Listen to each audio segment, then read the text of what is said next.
The floor was ice cold. I heard a crack, couldn't tell if it was my leg bone or my trust breaking.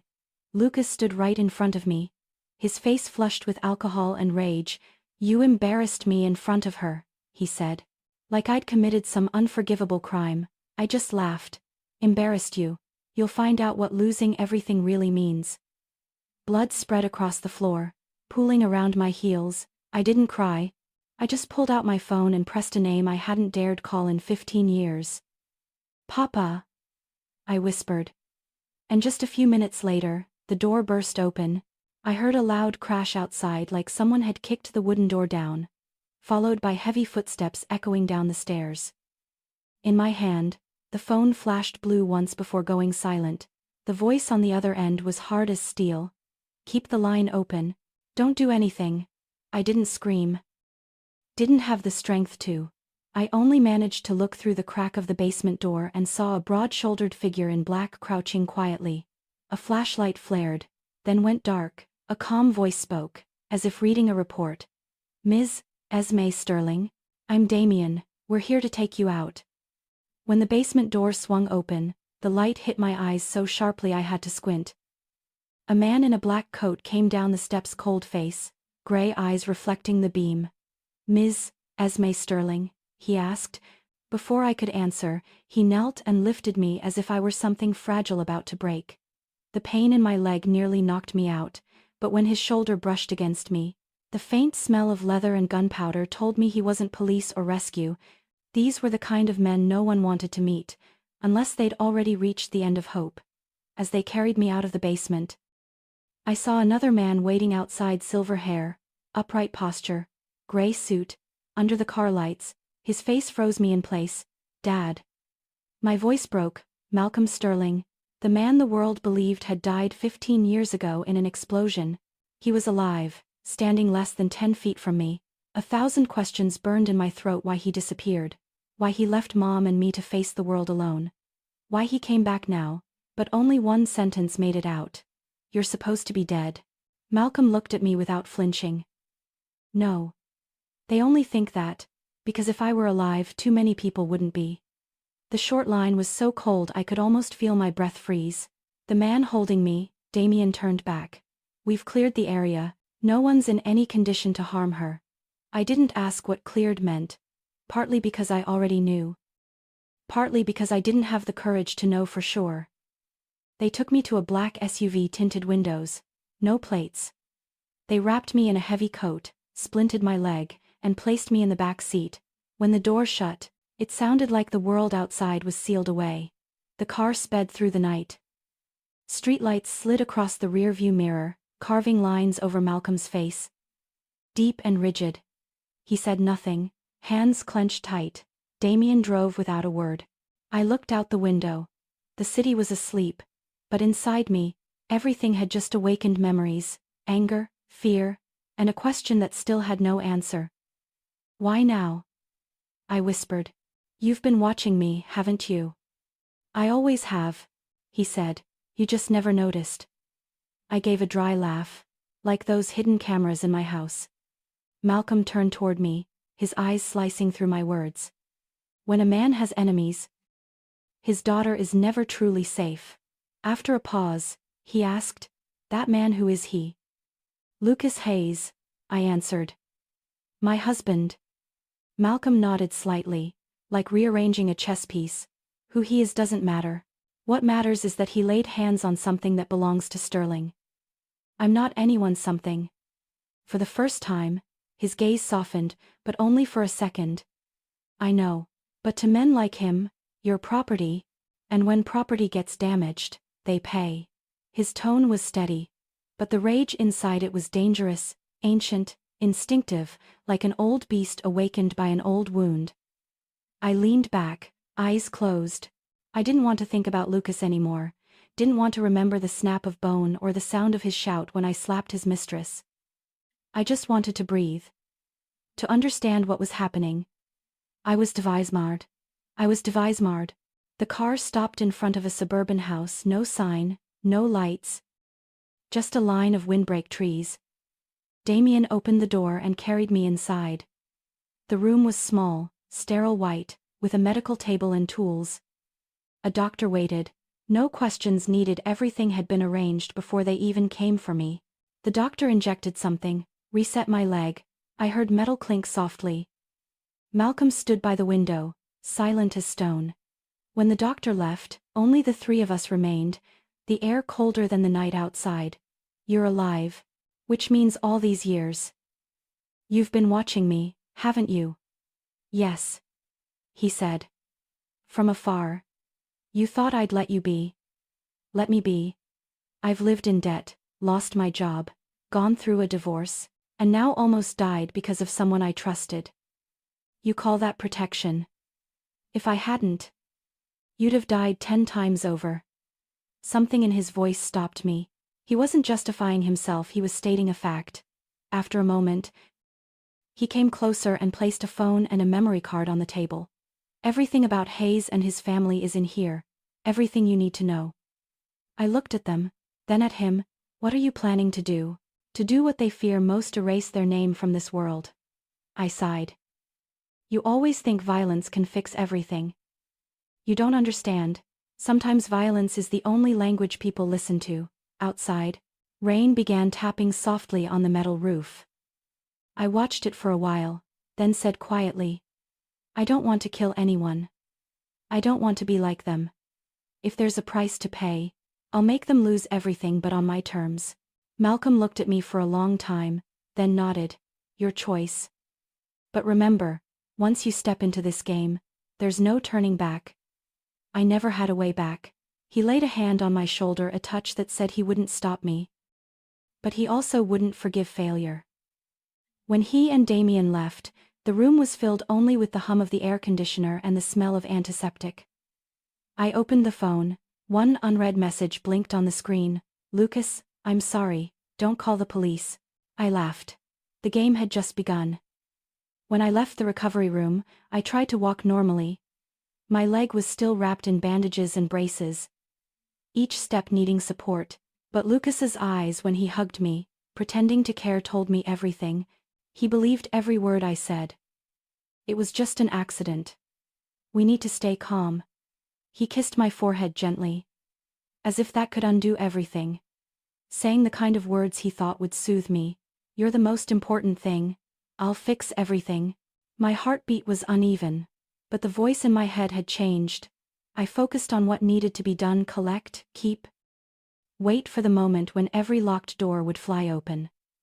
At home, everything still gleamed as before: large glass doors, brass-plated stairs, the living room carpet he once bragged was imported from Europe.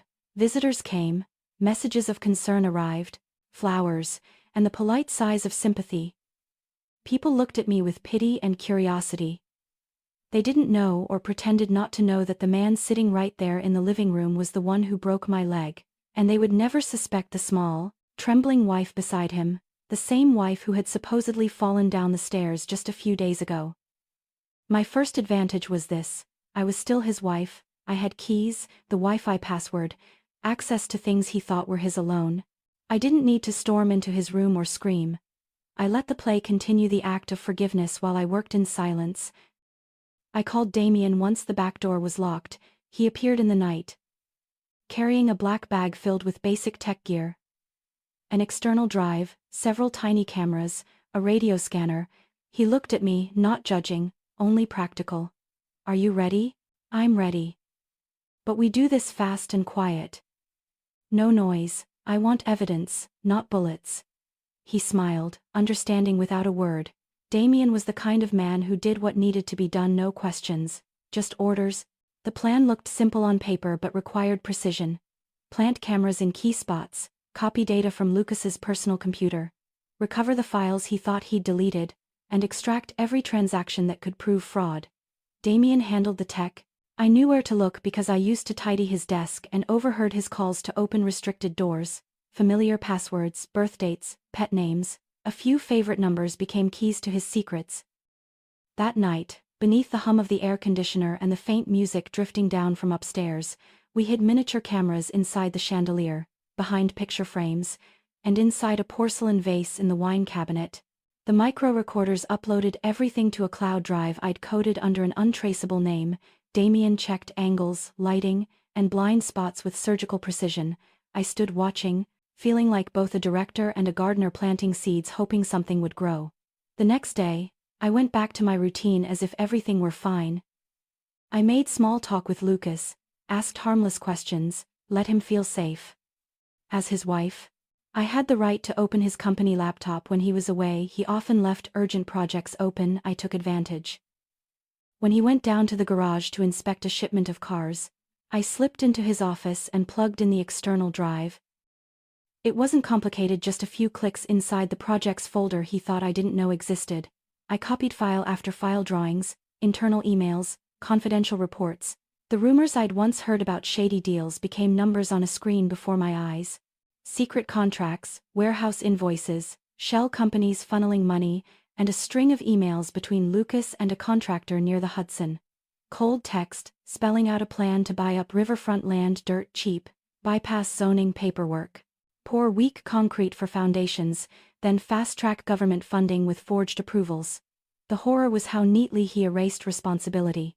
If the bridge collapsed, they'd blame the inspection engineer, someone easy to forget or buy off. Names, figures, PDFs layered like a map of crimes. I sat frozen. This wasn't just corruption. This was human life. Bridges, roads. People along the Hudson traded for profit. And Lucas was at the center of it all. I read through each email, feeling a chill crawl down my spine.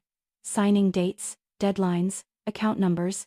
There was even a list of wire transfers to offshore accounts, money withdrawn right after every state payment cleared. Who were they fooling? Ordinary people fighting just to survive.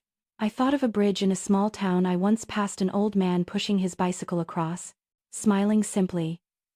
If that bridge fell one day, who would be held responsible? I didn't scream. I didn't cry. I turned around, took photos of key files with my phone, and backed them up to the drive. Damien waited outside, watchful, calm. "Do you want to take this public?"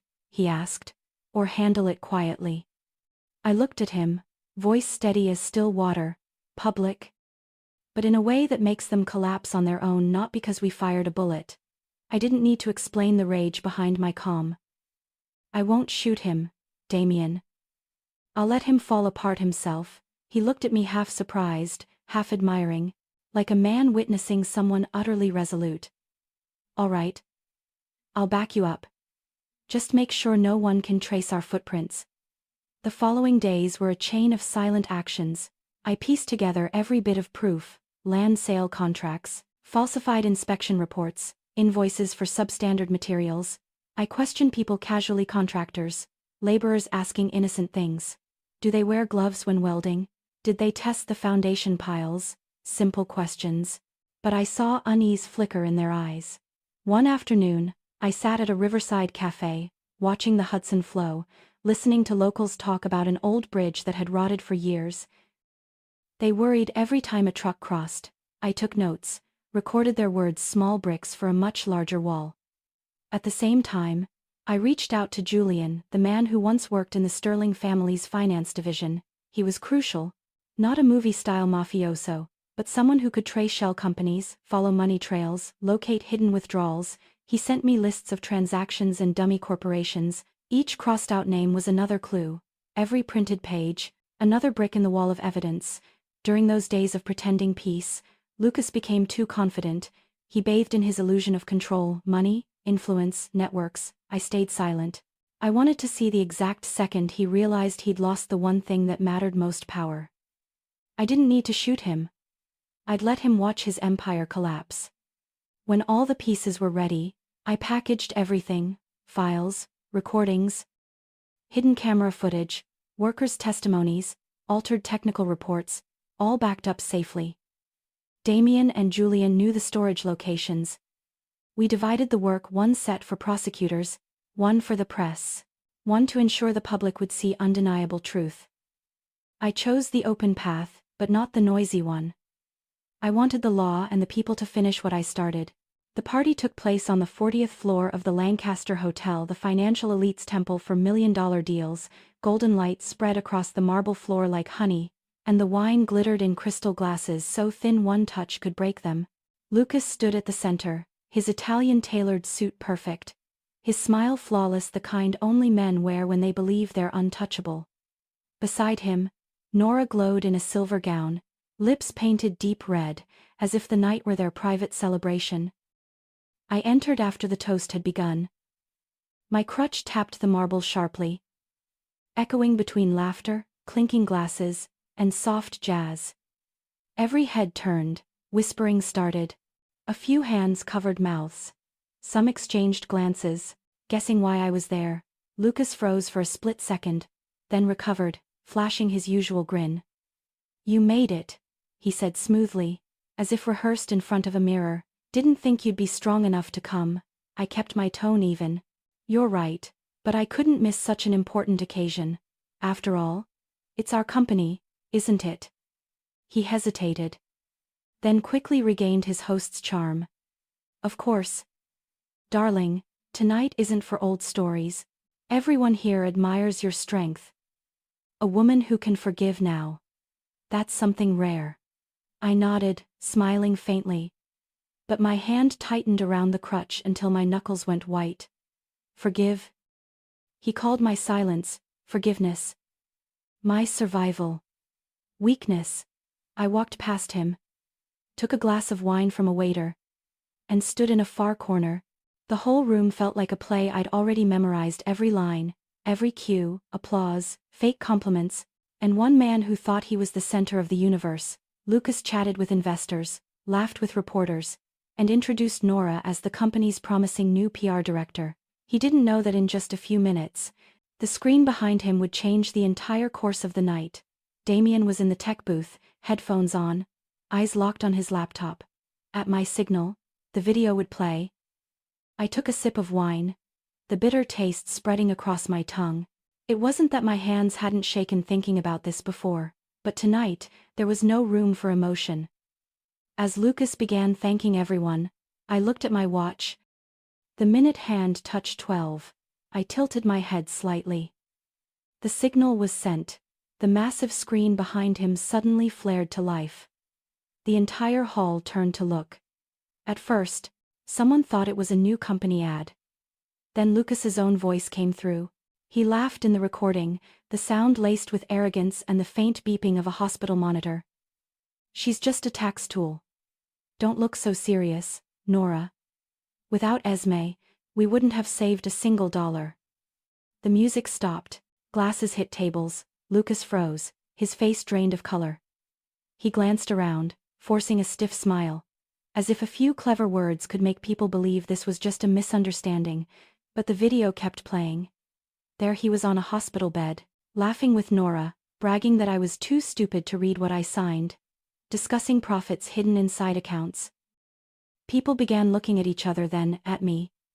Some stepped back, afraid to be caught in the scandal. Nora turned pale, retreating toward the exit, while Lucas shouted, "Turn it off." "Who did this?" I set my glass down, leaned on my crutch, and took a few steps forward. "You've always been good at talking in front of a crowd," I said softly. Just loud enough for the microphone to catch. "Too bad this time." The audience stopped clapping. "Esme, are you insane?" Lucas screamed. His face red, his voice cracking. I looked straight at him, calm. "No. I'm finally awake." Then came the first flash, and another, dozens of them, raining down like a storm. Reporters stood up. Investors pulled out their phones, hotel staff panicked. Lucas tried to charge toward me, but Damien was already blocking his path one look from him. And no one dared move closer. I turned away and walked through the sea of stairs. Each step was heavy, but strangely, my chest felt light, like I'd just dropped a stone I'd carried for years. Behind me, Lucas's voice echoed, calling my name. I didn't look back. His shouts mixed with the sound of hundreds of cameras, chairs scraping, and whispers rippling through the room like wind. When the elevator doors closed, I saw my reflection in the gold mirror. My lips were pale, eyes still marked with tears, but the smile was real. The first genuine smile since the night I stopped fearing the dark. When the doors opened on the ground floor, Damien was waiting. He tossed me a long coat. "You okay?" I'm fine. He'll lose everything, it's only a matter of time. And you? Damien asked, watching me through the rearview mirror as we left the hotel. I stayed quiet for a moment, watching the streetlights slide past the window. I don't know. But at least tonight, I got back the right to stand tall. In the distance, police sirens wailed. Media vans swarmed toward the Lancaster Hotel, where a scandal had just exploded like a bomb in the investment world. And me, the legal wife for tax benefits, I was leaving. Not as someone running away, but as the one who'd just signed the sentence for her betrayer. Wind slipped through the cracked window. I caught the scent of rain and freedom. It wasn't over yet, but for the first time, I knew I was walking the right path. The car drove toward my father's house like a lifeboat, leaving a storm. I leaned against the window, city lights flickering by, but inside I felt cold, like something had been torn open. Damien drove slowly, silent. Malcolm sat beside him, eyes fixed ahead. Too used to roads like this, I thought about Lucas's scream, the camera flashes. The screen in that ballroom, images still burned in my mind. But what unsettled me most was a new question. How did my father know so much? How had this family lived in the shadows for so long? The iron gate opened. The screen in Tolstomity. The question haven't time. The car rolled into a small courtyard shrouded in mist. The house he'd prepared looked more like a lab than a home, not the kind of wealth that flaunted, but the kind that hid. Security systems, concealed entrances, bulletproof windows. They helped me into a warm study lit softly, leather-bound books lining the shelves, a few old photos on the walls. Malcolm pulled out a chair for me, then sat opposite, hands resting on the desk, eyes steady like a man about to untie a knot. One thread at a time. Tired? He asked. I'm fine, I said, keeping my voice steady. You said you had something important to tell me, and you should hear all of it, not just part. Malcolm stood, opened a large drawer, and pulled out a dark wooden box. Inside were an old film reel, some burnt photos, and a yellowed envelope. He laid them out like wounds for me to see. I touched the reel gently, feeling the roughness of time. What is this? I asked. The truth, he said. The truth your mother tried to protect, and they buried with fire and money. He placed one of the photos on the desk, a picture of a small road. Metal roofs, blazing, smoke curling upward. In the corner, a woman held a child in her arms. That woman was my mother. It took me a moment to recognize her. Memories flooded in her work shoes, the smell of morning coffee, her calm voice. Suddenly, I remembered the unanswered questions. The times she'd gently pulled my hand away when things got serious, the way she'd looked down the hallway, afraid someone might hear what she knew. Malcolm turned on the projector. The footage was grainy, the film crackling. A short video appeared, an opening ceremony, people laughing, and then chaos, fire, screaming, running. The narrator's voice said, May 3rd. Vance Chemicals. Groundbreaking. The accident happened that night. My heart stopped for a second. Malcolm's voice was low but sharp. They didn't call it an accident. They called it a plan. They needed the land. They needed the victims cleared out. I couldn't stop myself from asking, Mother, she was. He lowered his voice. Killed. They fooled everyone into thinking it was an accident. The police were paid off. The evidence was switched. Your mother took photos. She tried to send them to the press. Then, one day, she disappeared. They said she died in an accident, and the case was closed. You know what I did? I stormed into their meeting with the photos and papers. But no one dared bring them forward. They stayed silent, afraid of losing power, money, status. My blood boiled. A buried rage surfaced, not just against Lucas, but against a whole system that had devoured justice. What did you do? I asked. Malcolm looked down at his hands and exhaled. I tried to go through the proper channels. I leaked files to the press, to people I trusted. They paid the price. Some reporters lost their jobs, some witnesses were threatened. Then came the explosion, the one they said was an industrial accident that killed dozens. They put my name on the list. Said I was dead. He closed his eyes briefly, as if reliving the smoke and fire. I disappeared, but I didn't die. I went underground to protect you, to make them believe the trail was gone, so I could keep watching and collecting. Why? Why stay silent? Why let Mom? Because when the system is that deep, he cut in. A whistleblower's voice dies easily. Words can be denied. Documents can be forged. Even blood isn't considered proof. I learned that the hard way. If I had spoken too soon, they would have killed your mother to silence her.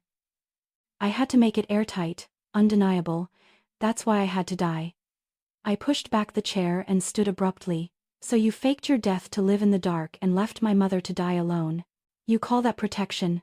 The words cut through the air like knives. I felt betrayed by the only person who had ever promised to protect me. Malcolm stood up slowly.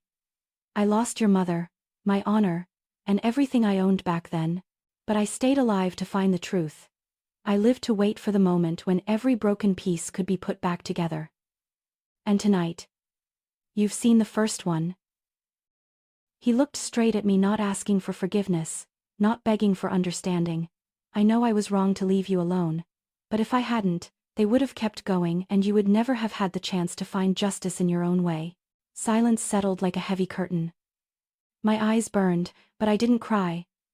What filled me instead was a deep realization of how high the price of truth was, and how much it had already taken.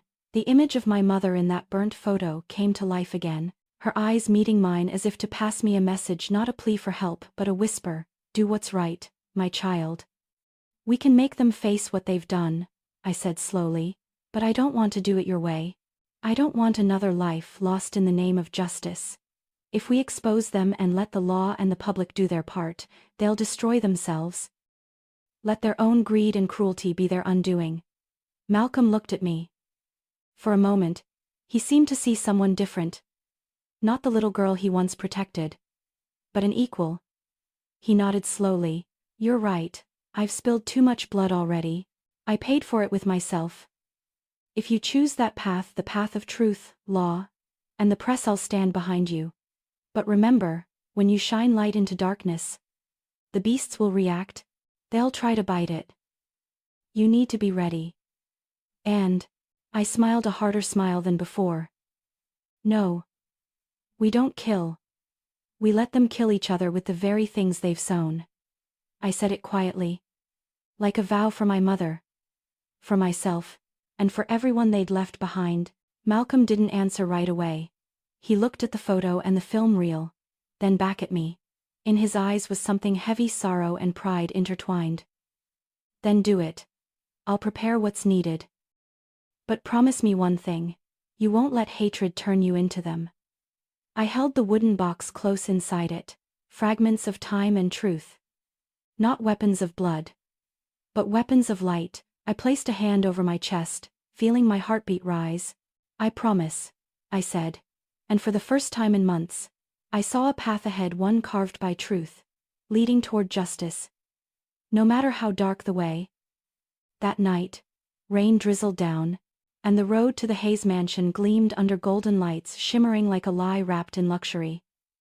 After the scandal at the Lancaster Hotel, the media had quieted. But the undercurrent was still strong.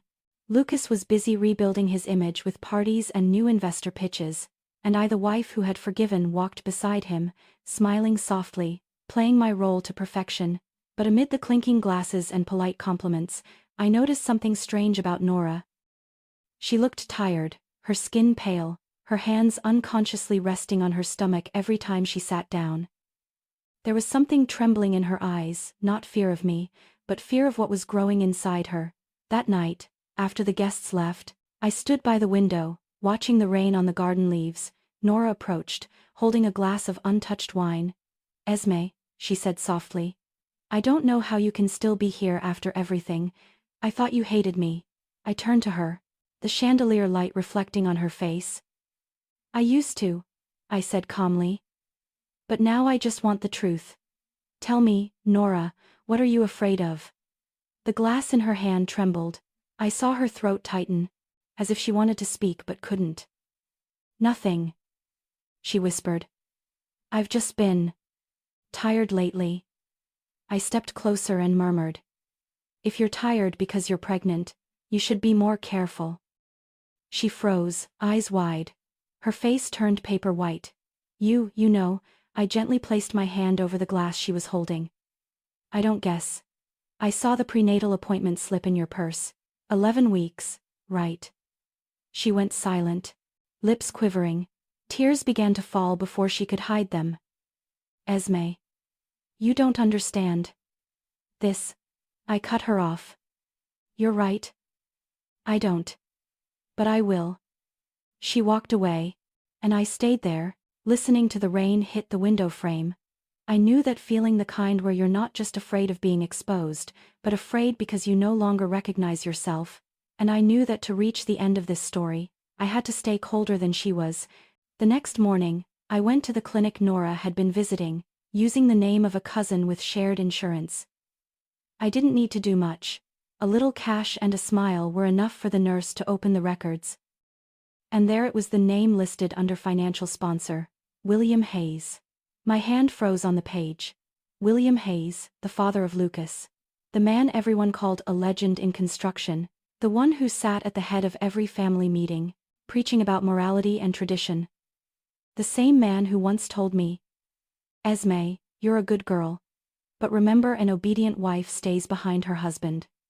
I let out a faint laugh. Yes, behind her husband to hide the sins of her father-in-law, apparently. That afternoon, I met Damien at a small cafe near the docks.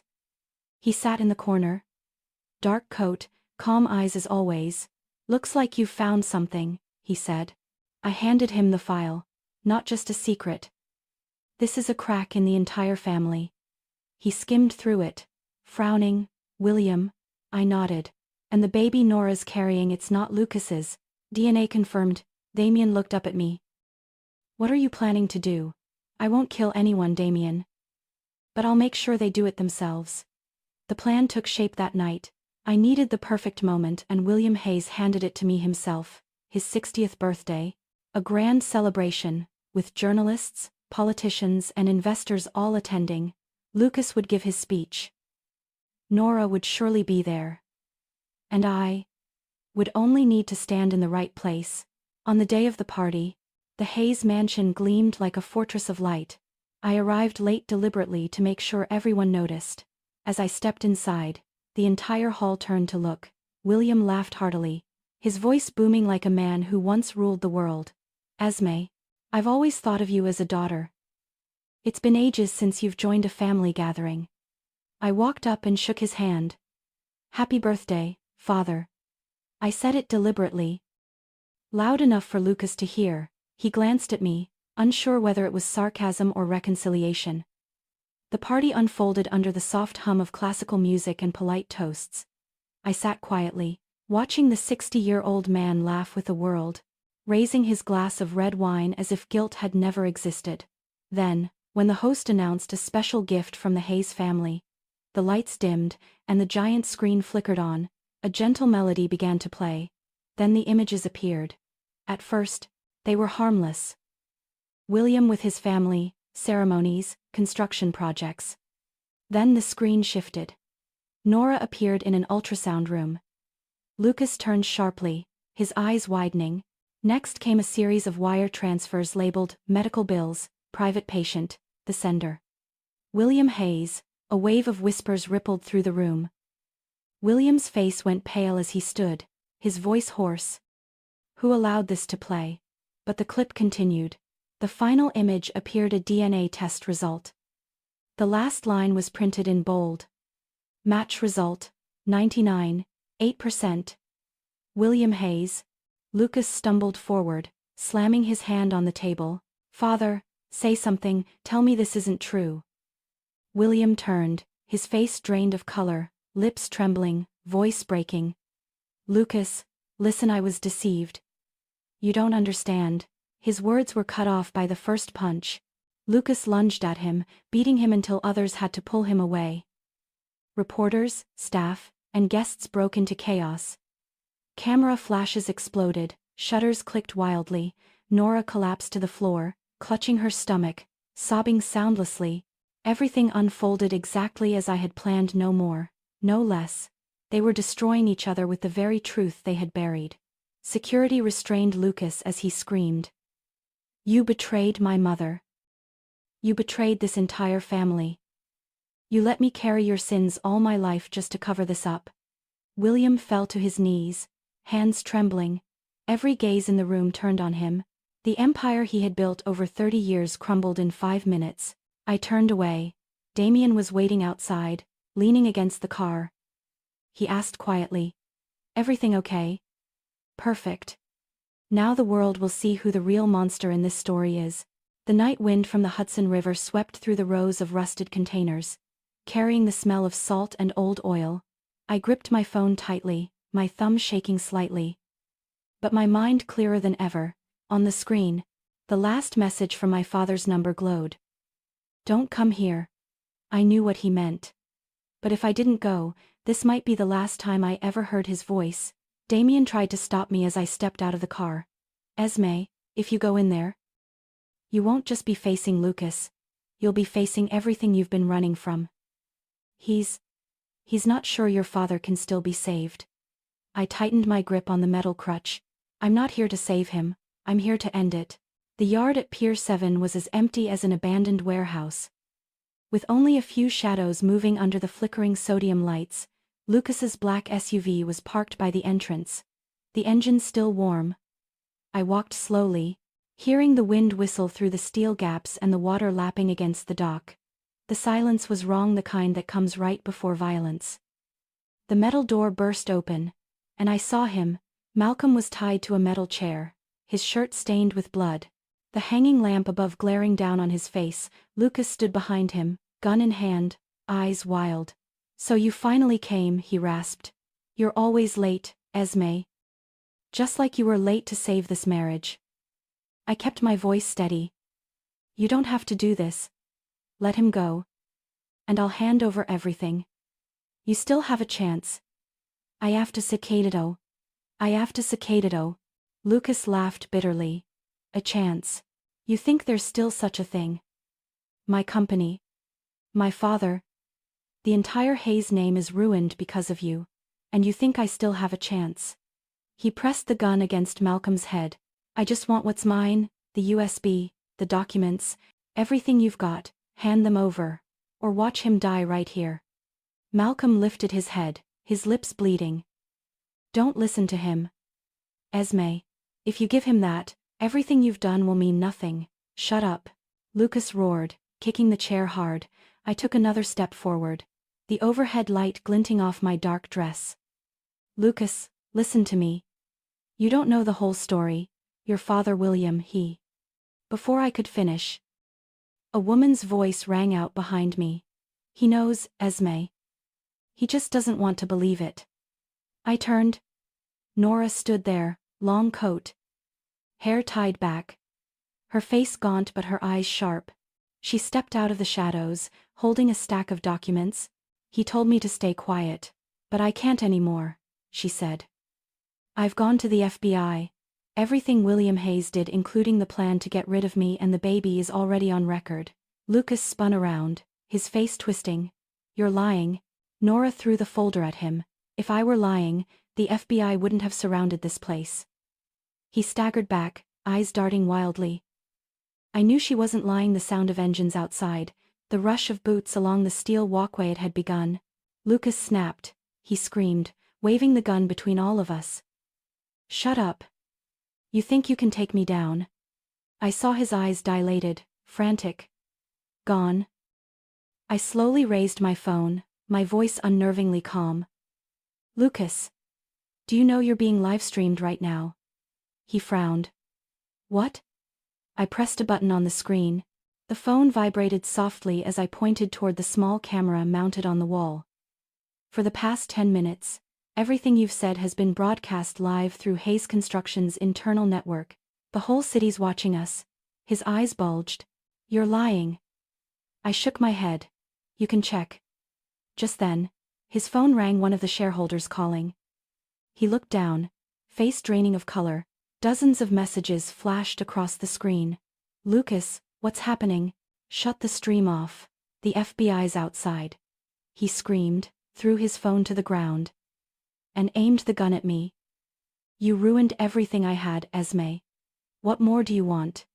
The screamed out Maypee. Don't, Malcolm shouted, struggling to stand despite the ropes. Damien burst through the door, gun drawn. The gunfire cracked like thunder. A bullet grazed past me, slamming into a metal drum. Nora screamed, falling to the ground. Lucas spun around, firing wildly. I lunged forward, pushing Malcolm aside, then another shot tore through the air. When I turned back, my father was clutching his chest, blood spreading fast across his shirt. He looked at me. His breathing shallow. No, no, I cried, dropping to my knees beside him, my hands shaking too hard to hold him. Malcolm gave a faint smile, a thin line of blood slipping from his lips. Don't cry. You're stronger than I thought. I pressed my hands against his chest, feeling the heartbeat fade. Don't talk. The ambulance is coming. He shook his head weakly. No need. You're the only thing I ever did right. Esme. His last words dissolved into the wind. His eyes closed. His hand slipped from mine. Outside, FBI sirens blared. Red and blue lights swept through the cracks of the iron doors. Agents tackled Lucas to the ground, his gun clattering away. I sat there, my father's blood on my hands, on my dress hot and heavy, dragging me deeper. Damien came to me, gripping my shoulder. Esme. We have to go. The police will take it from here. Everything I'd fought for. Exposing the truth. Seeking justice had ended in blood. Nora was carried out on a stretcher, clutching her stomach, tears blurring her face. Esme. She whispered, trembling. I'm sorry. I nodded slightly. There was nothing left to forgive, and nothing left to hate. A police officer approached quietly. Are you Esme Sterling? Yes. We saw the live stream. You saved a lot of people tonight. I didn't know whether to laugh or cry. No, I just lost one more. The rain fell harder. I looked toward the warehouse where my father's body now lay under a white sheet. In my memory, he was still standing tall, his voice firm, his eyes cold, saying his final words to me. No one's clean in this world. Maybe he was right. But even in all that filth, I still had to believe that something within us stays bright enough not to be swallowed whole. I turned and walked into the cold Hudson night without looking back. Because if I did, I knew I wouldn't survive another day. I don't remember how many hours I slept, or if I slept at all. Everything felt like a heavy dream, where gunfire, rain, and my father's final words blended together, echoing endlessly, "You're the only thing I ever did right." I lost him, but in the same breath, I lost the last part of myself that once believed justice was just a headline on the news. By morning, every channel was filled with it. Pier 7 scandal shakes the financial world. Hayes construction. Total collapse. FBI reopens investigation into 15-year-old fire. Each headline cut cold, slicing through everything I'd lived, believed, and loved.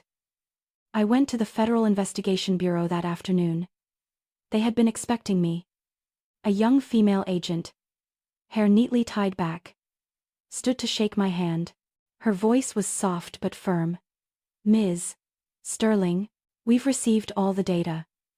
Do you wish to be registered as a whistleblower, or as a witness?" I shook my head. "I don't want any title, I just want this to end the right way." She didn't ask further. When I placed the final USB drive on the table, it felt like I had just laid down my entire past.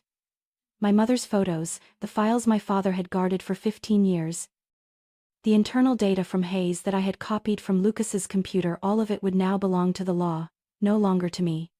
I walked out of the room lighter, yet hollow in a way no one could name. Damien was waiting in the hallway, holding 2 cups of coffee. "You handed over everything." He passed me a cup, speaking quietly. "That's it. Then." I took a sip. "No, Damien. Things like this, they're never truly over. They just stop at a point so someone else can begin the rest." He looked at me, then sighed. "So what will you do when the curtain finally falls?" I turned to the glass window. where the New York sky was draped in clouds. Start over. But this time, not with money or pride, with what my father once lost. 3 months later, the Hayes case officially closed. Nearly all the key shareholders were arrested, and their assets frozen. Lucas was convicted of conspiracy, while William Hayes awaiting trial was found dead in his isolation cell. The press called it the collapse of a dynasty, and me, the one who had lit the spark, vanished from the public eye. I moved into a small house by the river, the one my father had bought years ago, unknown to anyone. Not far away, the Hudson Bridge still stood tall, carrying traffic every day. While no one knew it had witnessed everything that happened, winter came early, the wind sharp and wet.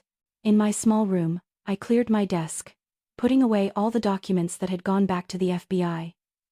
The only thing I kept was a photograph of my mother, her gentle smile, her eyes still bright like those autumn mornings long ago. I set the photo on the table and wrote the first words in my notebook in months. The Leela Foundation. The name I chose was hers. My mother once told me, "Truth is like water. You can't hold it back forever, it will always find a way through, no matter how small the crack." I wanted this foundation to do what she never got the chance to: help women, the abused, the silenced, those crushed under power. I had been silent too long, so maybe this was the only way left to live. To speak for them. When I shared the idea with Damien, he smiled. "A foundation? After everything you've been through, I thought you'd just disappear." I took a sip of tea and replied softly, "If I disappear, then everything my father, my mother, and all the innocent ones endured would mean nothing. I'm not seeking revenge, Damien. I'm cleansing." He tilted his head. "What's the difference?" I looked out the window. "Revenge is wanting others to hurt like you did. Cleansing is making sure no one else ever has to." The following months were busier than ever. Lawyers, sponsors, community groups, everyone was curious about the Leela Foundation, created by Esme Sterling, the woman who had brought down the Hayes empire. I stayed away from cameras, letting the people I hired take the spotlight. I worked in the shadows, the way my father once did, but this time, not to hide, but to lift. On the foundation's opening day, I visited the new office in Lower Manhattan, a small white room with glass windows facing the river. On the wall hung a sign, "The Leela Foundation. Justice, not revenge." The slogan was mine, short, but it held everything I had learned from the ashes. That afternoon, I walked along the Hudson. The air was cool, but thin sunlight still broke through the clouds, laying a pale gold shimmer over the water. I stopped midway across the bridge, traffic roaring behind me, and endless water ahead. The wedding ring still sat on my finger. The one I had never taken off since Lucas slid it on me all those years ago. Many times, I had thought of throwing it away, but always kept it, afraid to lose a piece of memory. But today, I knew it was time. I took it off, the cold metal sending a shiver through my hand. I looked at it for a long moment, then threw it into the river. The silver ring spun once, twice, then disappeared beneath the waves. The perfect circle, like the love I once thought eternal, was now just a brief spark swallowed by the water. I smiled softly. No more tears, no more hate. Only peace at last, the kind I had spent a lifetime chasing. The letter came on a gray afternoon, while I was sipping hot coffee in the small riverside kitchen. Damien had just left after a meeting with the foundation's lawyers. I was sorting through sponsorship contracts, tired but alert. My phone screen blinked once, a mail notification, but not from email. It was a white envelope lying on the table, no sender mark, no stamp. Only my name scrawled in black ink, Esme Sterling. My heart didn't jump, but there was a strange weight in the room, as if someone had placed something heavy right on the table before me. I tore open the envelope, pulled out the single sheet, and read. The words were brief, precise, almost cold. "Your father didn't trigger the explosion that year. It was your mother. She did it to stop William Hayes from destroying the evidence. I know this because I was the one who fixed the fire alarm system that night. Find the old film reel in the metal chest. Right corner, your mother left a mark there. Signed, The Mechanic. Pier 3. 1999. I stood still. the paper in my hand feeling both heavier and lighter at once, a paradox. My entire life had been built on the story of a father who faked his death to protect me. To avenge my mother's murder after she tried to expose their crimes.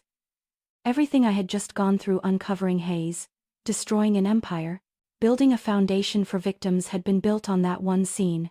A mother murdered, a father silently fighting back. And now, a few crooked lines on a scrap of paper upended it all. I stared at the signature, the mechanic. Somehow, that name alone was enough to make my memories twist backward. 1999. The numbers echoed in my mind like warning bells. I wasn't afraid of what the paper said, only of something deeper. The realization that I might have been looking at the wrong reflection all these years. What was true? What had been constructed? And who had made me believe it? I called Damien. I read it to him. The silence on the other end hung thick. Like a curtain. "I'll come," he said finally. "We'll verify it. Don't do anything yet." I hung up, but my thoughts were already racing. Fragments returned: my mother holding me and crying the night of the fire. The photo with burnt edges Malcolm once showed me. Her quiet life before it all ended. Everything looked different now. If she truly did it, she wasn't just a victim, she was someone who chose the price of truth. And if that was true, then the story of the daughter her father protected by faking his death was really about a man who accepted the lie, not because he was innocent, but because he needed to hide something or someone else. Damien arrived quickly, calm as always. But I saw it in his eyes, doubt, and understanding that this could unravel everything we had just stitched back together. "We have to trace the source," he said. "The sender left no trace. The mechanic. Pier 3. If anyone from that time's still alive, they're old now. But there might be records. Your mother left a mark. The metal chest, where is it?" I remembered, among my father's old archives, beneath a wooden floorboard, there was a rusted metal box. I had opened it when the investigation began. Inside were a film reel, some photos, and a note my mother had written. But I had never studied each frame through this new lens. I ran to my study, turned on the light, pulled the box from the drawer. The old reel was still there, as if freshly taken from time. I mounted it onto the old projector in the storage room and sat alone after hours to watch what might rewrite my life. The film wobbled, colors faded, sound crackling. I replayed it frame by frame, my eyes fixed on the screen. First came the groundbreaking ceremony, people laughing, shaking hands, ribbons fluttering. Then the shouting, smoke erupted. Chaos. People running. In a shadowed corner, a woman stood still, her face turned away, and that silhouette made my heart twist. I enlarged the frame, slowed it down. Paused. The woman bent toward a device, her hands moving over a control panel. My hands trembled as I focused the lens. Her hair, her blouse, her necklace. It was my mother. I replayed it again. And again. Each time was another blow to the belief I had carried for 15 years. She didn't flee. She didn't scream. She was doing something with a machine in the corner of the warehouse. When the smoke rose, she turned toward it, her hands shaking but determined. The last clear image, a metal plate reading "Disable, Override," and next to it, handwriting small but familiar. Just like the notes she used to leave me. My heart stopped. I broke down, not loud sobs, but the kind that empty you from within, the kind that comes when you realize your entire life rested on a lie, and at the same time, another feeling: anger, confusion. Did she do it to stop William Hayes, to save the evidence, or to save me? Someone else. Damien stood behind me, resting a hand on my shoulder. "Esme," he said softly. "If your mother did this, then she destroyed herself to protect the proof. It's a massive act too long ago to undo, but it's also possible. Malcolm might have edited other footage before. We need to verify dates, text, frame integrity, and the one who sent the letter. They might want you to find the truth, or to break you." He was right. Each possibility opened another door, and I couldn't rush through them. But truth shouldn't be hidden out of fear of pain. Was my mother brave or reckless? Maybe both. The woman I had mourned all my life as a victim was the one who lit the fuse to protect the truth. The thought cut like glass. I called the old church my mother used to visit. Asked about the people she once helped. I called old neighbors.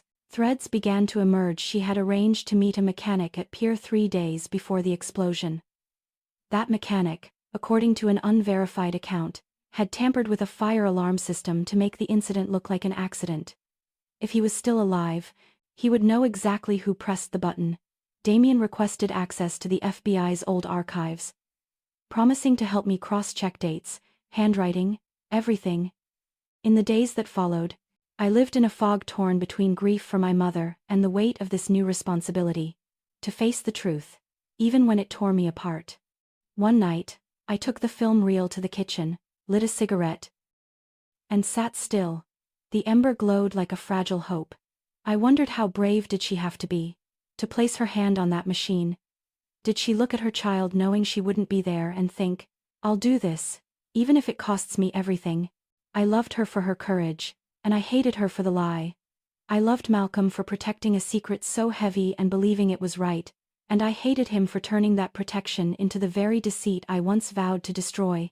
Truth was no longer a straight line, it was a tangled knot binding us all to guilt and duty. I stood, bowed before my mother's photo on the shelf, and brushed my fingers against the glass.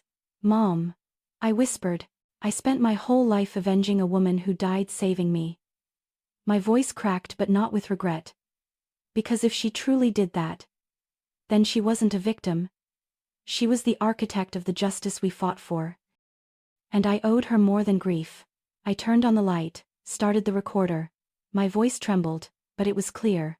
I read the letter aloud, every word, then paused and spoke into the microphone. If my mother did this, she was a hero in her own way. But justice isn't black or white, it's the blood of those who dared to tell the truth. I knew this recording wasn't for me, it would be evidence, acknowledgement, and maybe the answer for the moment I now stood between truth and punishment. The screen dimmed, the pencil scratched softly against paper. In the dark room, I heard my heartbeat steady like a bridge between past and present. There was no ending. Only continuation to keep searching, keep confronting, keep living with the truth my mother left behind, a burden, and a blessing. Sometimes I still wonder, if I had known this truth from the start, would I have had the courage to stand here? Now, life rarely offers clear lines between right and wrong, but only when we dare to face it do we finally become free. Thank you for staying with me until the end of this story. If you've ever faced a moment that made you look at yourself differently, share it with me, and don't forget to like, follow, and subscribe so we can keep exploring more stories where truth may hurt, but it's always worth hearing.